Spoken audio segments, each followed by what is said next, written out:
주일 은혜 가운데 또 잘 지내시고 하나님 모습으로 만나게 되어 반갑습니다. 제가 지금 계속 사도신경을 강의하고 있습니다. 8월 첫째 주일까지 계속 강의할 것 같은데 오늘부터는 이제 성삼위 하나님의 삼격인 성령에 대해서 같이 살펴보려고 합니다. 그동안 저희는 일격이신 전능하신 아버지 하나님, 그리고 이격이신 독생하신 성자 예수 그리스도를 통해서 우리가 그 예수님을 내가 믿고 또 그 예수님 앞에 나의 구원자라고 고백하는 것이 얼마나 귀한가를 살펴보았습니다. 우리 성도님들은 언제가 가장 행복하시고 그리고 또 가장 또 기쁘십니까? 어떤 문제가 해결되었을 때, 아니면 어떤 계획했던 것들이 또 잘 이루어졌을 때, 아니면 어떤 기도 응답을 받았을 때, 만약 이런 것들로 인해서 우리가 기뻐한다면 우리는 끊임없이 문제에 부딪히게 되고 또 그 문제 속에서 힘들어할 수밖에 없을 것입니다. 그러나 내가 구원받는 것은 나의 공로가 아니라, 즉 내 행동이나 내 믿음이 아니라 하나님 아버지가 우리에게 주시는 그 은혜라는 사실을 깨닫게 된다면 어떤 문제가 해결되거나 아니면 내가 계획했던 것들이 이루어짐으로 인하여 기뻐하는 것보다는 내가 예수님을 알고 있는 그 자체만으로도 우리는 기뻐할 수 있다는 것을 이 사도신경 고백을 통해서 우리에게 가르쳐 줍니다. 우리는 이 신앙 고백을 통해서 내가 예수님 앞에서 나의 작은 믿음이지만 온 정성을 다하여 고백할 수 있다는 것에 우리가 기뻐할 뿐만 아니라 우리의 삶의 초점이 거기에 맞춰져 있을 수 있기를 바랍니다. 이제 성령에 대해서 살펴보려고 하는데, 나는 성령을 믿으며 라는 문장을 함께 생각해 보려고 합니다. 우리가 믿는 성령은 단순히 신적인 능력이나 어떤 감화력을 가지신 분은 아닙니다. 이 말은 뭐냐면 성령도 인격이시며 분명한 의지와 그리고 감성과 지성을 가지시고 우리를 위하여 일하신다는 사실입니다. 성령은 어떻게 보면 성자보다도 먼저 성경에 기록되어 있다 해도 틀린 말은 아닙니다. 여러분들 창세기 1장 2절에 보시면 땅이 혼돈하고 공허하며 흑암의 깊음이 있고 하나님의 영은 수면 위에 운행한다. 하나님의 영이라는 것은 곧 성령을 의미합니다. 성령은 우리에게 위로해 주실 뿐만 아니라 그리고 그 무질서를 질서 있게 해주시는 인격자이신다는 것을 우리는 깨닫게 됩니다. 그래서 저는 이 성령에 대해서 우리가 알고 있는 어떤 실천적인 모습보다는 어떻게 이 사도신경에 이 성령에 대하여 기록되어 있는가, 역사적인 측면을 좀 주로 나누려고 합니다. 그래서 오늘 말씀은 좀 딱딱할 것 같기도 하고 또 꼭 강의하는 것 같기도 할 것 같습니다. 그렇지만 우리가 그 성령의 어떤 역사적 배경을 또 깊이 또 깨달음으로 인해서 요즘에 그 안산홍 이단 집단의 신천지를 비롯하여 많은 이단들이 얼마나 많은 기존 교회와 기존 성도들을 이 성령을 가지고 흔들면서 교회를 어렵게 하고 가정을 파괴하고 있는지, 그래서 우리는 이 부분을 조금 더 깊이 알고 믿음을 지키며 이단들의 공격을 이겨낼 수 있는 성도가 되기를 원합니다. 우리가 나는 성령을 믿으며 20라우데한 하일겐 가이스트, 이 말은 굉장히 간단한 말이지만 이 말에는 역사적인 그 아픔이 있습니다. 먼저 이 성령에 대해서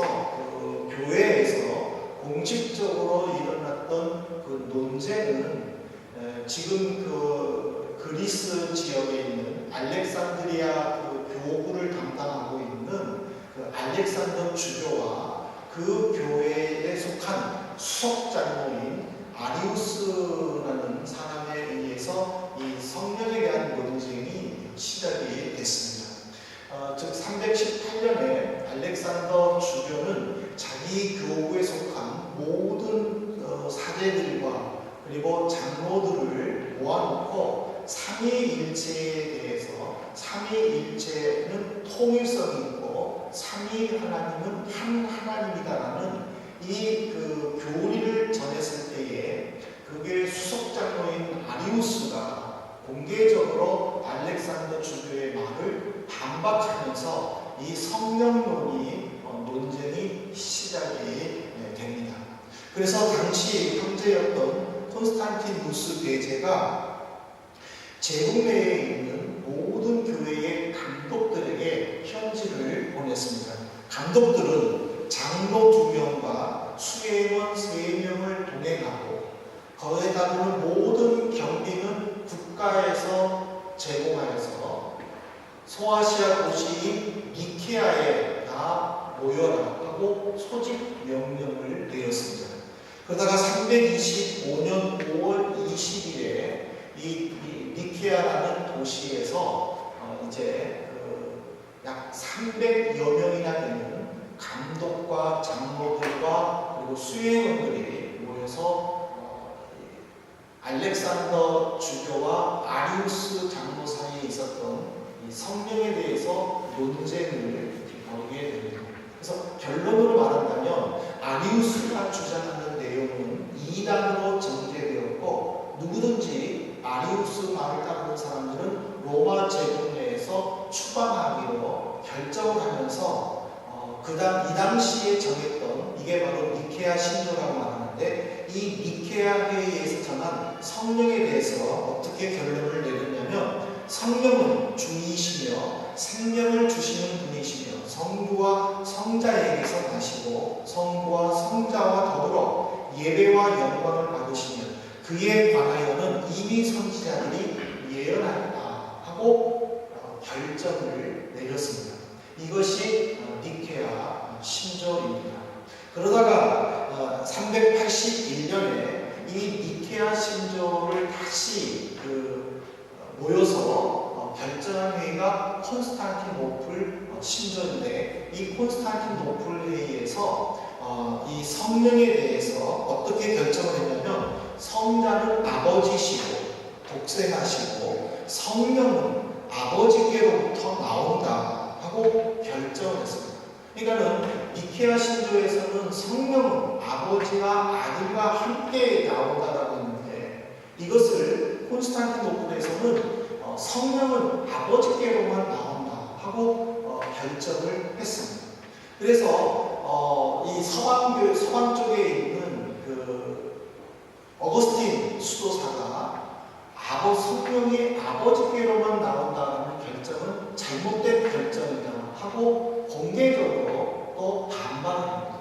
이것이 이제 그 유명한 필리오케 논쟁이라고 하는데 이 필리오케라는 것은 아들로라는 라틴어입니다.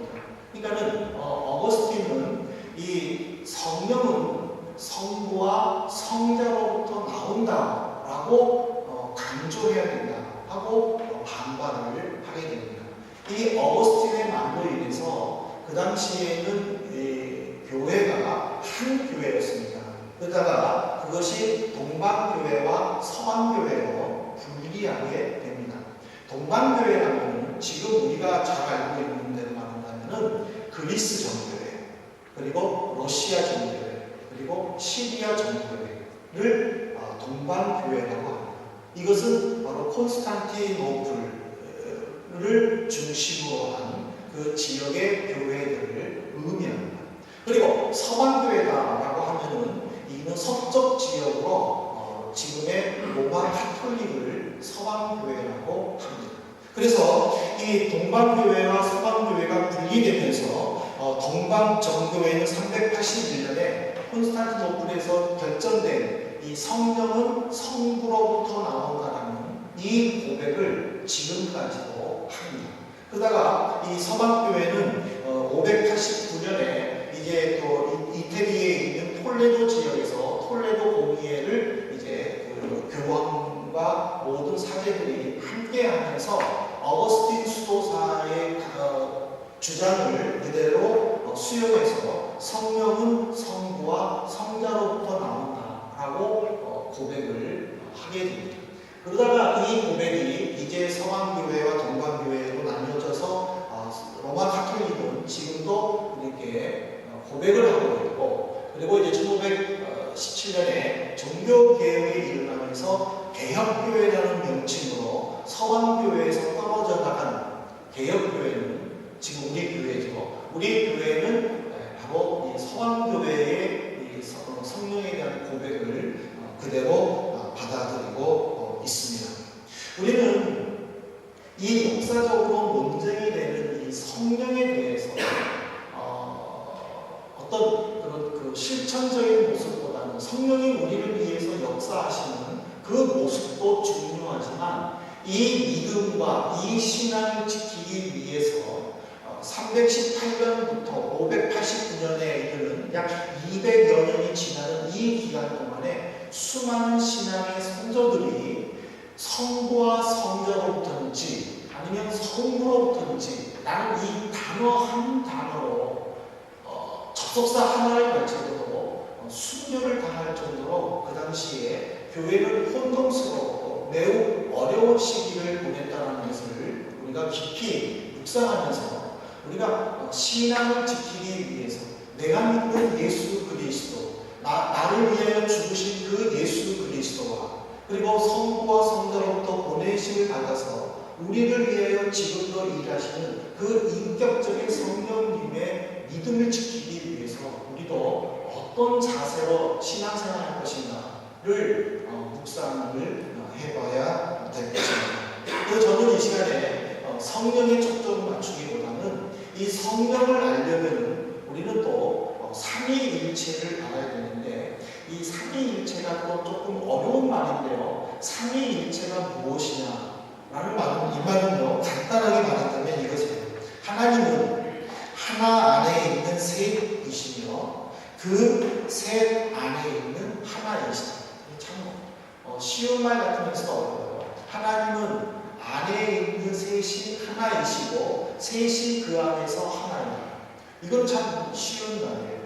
하지만은 쉽지만은 이것을 우리가 깊이 논쟁을 하게 되다 보면은 또 성부와 성자와 성령이 서로 독립된 대체로서 논쟁 속에서 또 어려움들이 있고 분열이 있다는 거죠.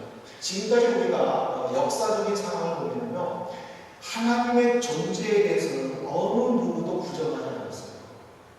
하나님의 존재에 대해서 하나님이 존재하느냐 안 하느냐 그걸로 논쟁한 적이 한 번도 없어요. 하나님의 존재는 어느 누구도 믿어요. 하지만 그 하나님 안에 있는 셋 위가 하나다라는 것에 대해서는 논쟁이 많은 거예요. 예수님이 누구냐, 그리고 성령님이 무엇이냐. 그래서 예수님과 성령님에 대해서 그 존재를 부정하는 것부터 시작해가지고 성령을 부정하는 일까지 수많은 이단들과 그리고 또 수많은 분열들과 이걸로 인하여 사람들을 죽이는 그런 아픔들이 있었다는 사실입니다. 근데 제가 삼위라고 말을 했는데 이 위라는 뜻은요 라틴어로 페르소나라는 의미인데 이것을 우리나라 말로 번역을 하면은 가면 또는 탈이라는 의미입니다. 이거는 고대 시대에 배우들이 가면을 쓰고 연극을 했습니다. 근데 배우들이 쓰는 가면은 모두 규격화가 되어 있어요. 그 가면이 그 사람 얼굴에 의해서 터져서 작아지다가 다 규격화되어 있는 거예요. 그래서 어떤 배우가 그 가면을 쓰든 그 가면이 배우의 얼굴에 맞지 않아서 작든 크든 상관은 없다는 거예요. 하지만 사람들은 그 배우가 어떤 가면을 쓰고 나왔느냐에 따라서 배우의 역할을 연극을 보면서 이해하게 됐다는 뜻입니다. 그러니까는 배우는요, 일정한 그 라인이 있는 거예요. 그 라인을 벗어나면 안 되는 거예요. 우리 그 학생들 그 오페라 할 때 그렇잖아요. 오페라 할 때 보면 동선들을 연구하잖아요. 왜냐하면 이 동선을 벗어나면 안 되는 거예요.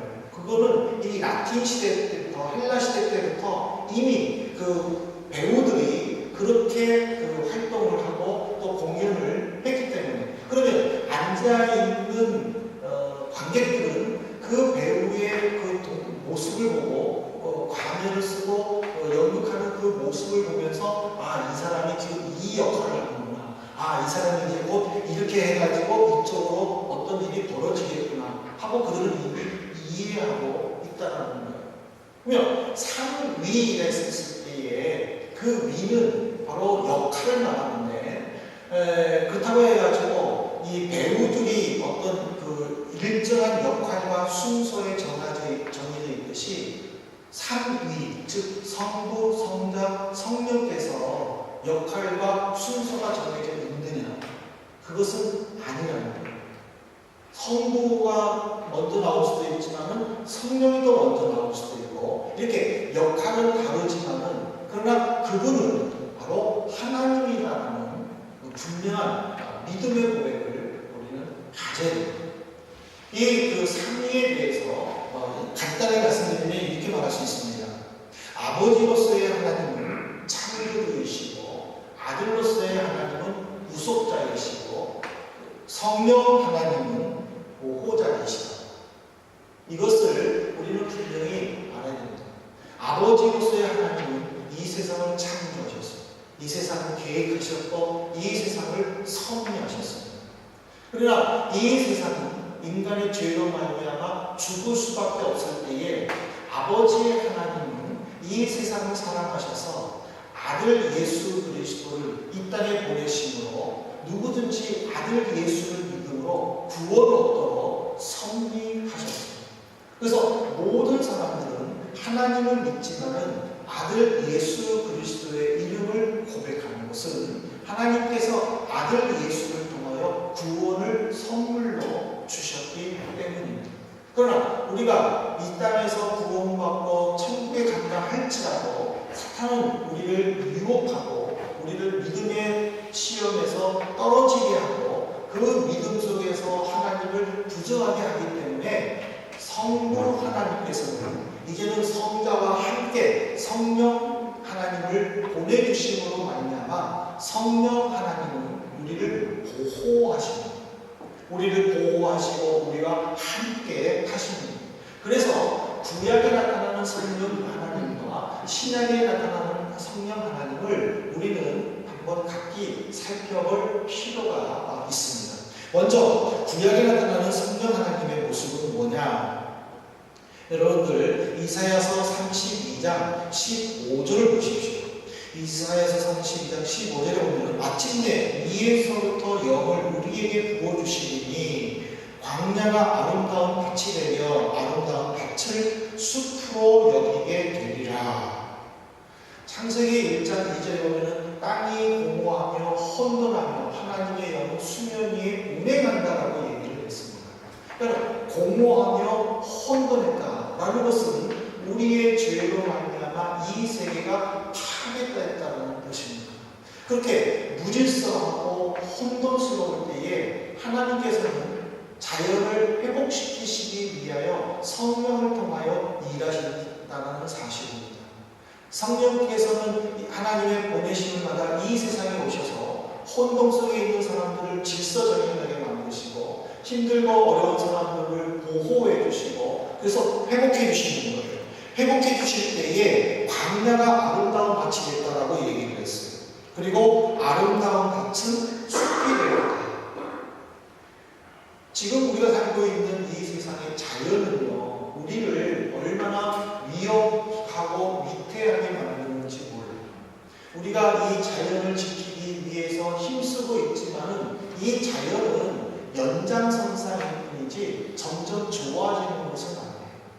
오히려 자연은 우리에게 위협으로 다가가요. 여러분 지금 뉴스 보셨어요? 한국은 지금 34도, 대구는 39.8도. 그래서 너무 더워가지고 대구에서는 학교가 일시 학업 중단 중단을 했다는 인터넷 뉴스를 봤어요. 근데 오늘 아침 우리 브레멘 다니시는 것도예요. 신도예요. 추워요. 네. 추워서 감기까지 걸릴 정도로 여름 감기는 개도 안 걸린다는데 사람이 여름 감기 걸릴 정도로 추워요. 그러니까 이 자연이 일정하지가 못해요. 어느 곳에서는 너무 덥고 어느 곳에서는 너무 춥고 어느 곳에서는 너무 풍부하고 어느 곳에서는 너무 부족하고 공평하지가 못해요. 하나님은 이 세상을 공평하게 만드셨지만은 죄로 말미암아 이 세상은 파괴되었을 때에 인간에게 공평함이 없는 거예요. 하지만 이런 불공평하고 이렇게 힘들고 어려운 지역들을 하나님께서 회복시켜 주실 때에 부족한 것들이 풍성하게 되는 것이고 없었던 것들이 다시 생겨나게 되는 그 회복의 역사가 일어나게 된다는 거예요. 그 좋은 내용이 에스겔서에 나와요. 먼저 에스겔서 37장 5절에 보십시오. 하나님께서 이렇게 말합니다. 주 여호와께서 이 뼈들에게 말씀하시기를 내가 생기를 너희에게 들어가게 하리니 너희가 살아나리라. 죽어서 뼈만 남아있는 그 뼈들에게 하나님은 선지자를 통하여 역사하시는 거예요. 내가 생기로 너희에게 들어가리니 하나님께서 회복하시기 위해 성령을 통하여 역사하실 때 모든 것들이 질서가 회복되는 것이고 모든 것들이 하나님이 만드시는 원 상태로 돌아간다는 사실입니다. 그것이 바로 구약에 나타난 성령의 모습이에요. 이것이 오늘 이 시대에 우리에게 도전을 주는 것은 힘들고 어렵지만 하나님께서 회복하시기 위해 작정하실 때에 그리고 또 그 보내받은 성령께서 역사하실 때에 우리 각 사람들도 회복할 수 있다는 믿음의 확신이라는 거예요. 우리가 힘들고 어려운 가운데 있습니까? 성령이 오셨네요. 우리가 방금 예배드려 부르시지 않으셨습니까? 성령이 우리에게 오시면 우리를 회복시켜 주시는 거예요. 우리에게 힘을 주시고 용기를 주시는 거예요. 우리가 인간이 스스로 먼저 못한다 그렇게 말해서는 안 된다는 사실이에요. 구약에 나타난 성령은 회복시키시는 성령이에요. 근데 이 회복이 신약 성경에 보면은 다시 우리에게 어떻게 나타나냐면요. 이 신약 성경은 이 성령에 대해서 깊이 연구하려면요.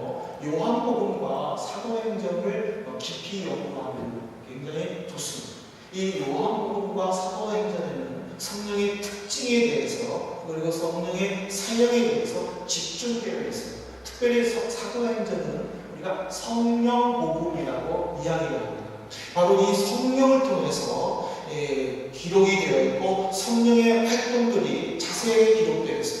오순절 성령 강림 이야기는 사도행전에만 기록되어 있는데 이것이 바로 교회의 시작이 되었어요. 성령이 충만한 교회, 성령의 인도함을 받은 공동체, 개인에게 나타나는 성령의 역사 이것들이 사도행전 1장부터 28장까지 자세히 기록되어 있어요. 그래서 이 신약 성경에 나타나는 이 성령은 구약시대 때에는 개개인에게 나타났다면 신약시대 때에는 공동체에게 나타났다는 것을 우리에게 가르쳐주고 있습니다. 근데 이 사도행전을 보면요, 성령은 크게 두 가지의 모습 속에서 우리에게 나타나는데 첫 번째가 뭐냐면 성령은 회개를 통하여 나타납니다. 사도행전 2장 38절에 보십시오. 베드로 사도가 사람들에게 이렇게 설교합니다. 너희가 회개하여 각각 예수 그리스도의 이름으로 세례를 받고 죄 사함을 받아라.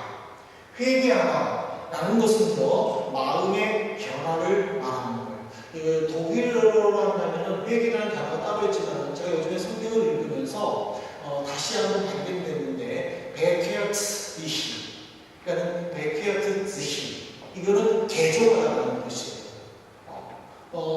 구약성경에 보면은요, 에스겔 선지자라든지 선지자를 통해서 하나님께서 우리에게는요, 마음의 변화를 받아라 했는데, 독일어 성경에는요, 베케어트 디히, 베케어트 어이히 이렇게 나왔어요. 이게 무슨 말이냐면, 개종하라는 거예요. 우리의 마음이 성령을 통해서 개종해야 된다는 거예요. 말씀을 통해서 개종해야 된다는 거예요. 단순히 불교를 믿다가 기독교를 믿는 이런 개종이 아니라는 거예요.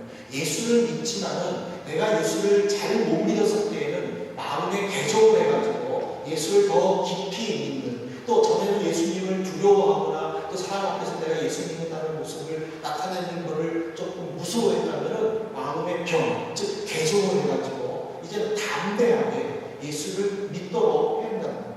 바로 베드로 사도가 그것을 경험한 거예요. 그들은 예수님이 죽었을 때에 다락방에 숨어서 숨었어요. 그들은 베드로는 어린 하인 앞에서도 나는 예수를 모른다라고 심지어 예수를 저주하면서까지 부정했었어요. 그러나 그가 성령을 받았을 때에는 유대인 앞에서 가지고 너희들이 주인 예수 그리스도가 살아나셨고 우리는 그의 증인이다라고 외칠 수 있었던 것은 그는 마음의 개종을 했기 때문이라는 거예요. 이 성령의 체험을 했던 베드로는 성도들에게 바로 회개를 강조하고 개종을 강조하는 것입니다. 왜 세례 요한이 세례 베드로 오는 모든 군중들에게 회개를 촉구했습니까? 단순히 세례를 베풀기 위해서는 아니에요. 세례를 받기 위하여 회개하는 것보다 더 중요한 것은 내 마음의 변화가 중요한 사실이에요. 우리가 성령을 받기 위해서는 내 마음의 변화가 일어나야 돼요. 내 마음의 변화를 통해서 좀 더 예수를 위해서 오직 내 삶의 목적이 예수라는 그 하나의 철저한 기초 가운데 세워둔다면 성령은 우리를 통해서 마음껏 역사하신다는 사실이에요. 두 번째로 사도행전에 보면은요, 성령은 회개하는 사람에게 임하는데 구약에서는 개개인에게 임했어요. 선지자에게 임했어요. 예언자에게 임했어요. 그러나 신약에 나타나는 성령은 성도들에게 임했어요. 요한복음 16장 7절에 보십시오. 오늘 본문의 내용인데 예수님께서 하시는 말씀입니다. 내가 너희에게 칠사를 받았다. 내가 떠나가는 것이 너희에게 유익이다. 내가 가지 않으면 보혜사가 너희에게로 오지 않는다. 보혜사의 뜻이 뭡니까? 도움을 요청받은 사람이라는 뜻입니다. 우리가 성령을 향하여 나를 도와주시옵소서 고백할 때에 성령은 우리에게 임한다는 거예요. 그 성령은 그 사람 안에서 역사한다는 거예요. 그렇기 때문에 로마서에 보면 말할 수 없는 탄식으로 친히 하나님께 기도한다라고 했습니다. 우리의 보호자가 되어주셨다고 했습니다. 우리가 어느 곳에 있든지 넘어지지 않도록 사탄이 예수님을 시험할 때에 두 번째 시험에 보면 이런 말을 했어요. 너는 이 높은 곳에서 뛰어내려라. 시편에 보니까 주의 천사가 너를 받들어서 다치지 않게 해준다고 기록되어 있더라 하고 사탄이 성경을 인용해가지고 예수님을 시험을 해요. 사탄도 성령의 역할을 알고 있는 거예요. 성령은 우리를 보호해 주신다는 거예요. 우리가 이 사실을 믿고 고백해야 되는 거예요. 나는 성령을 믿으리라.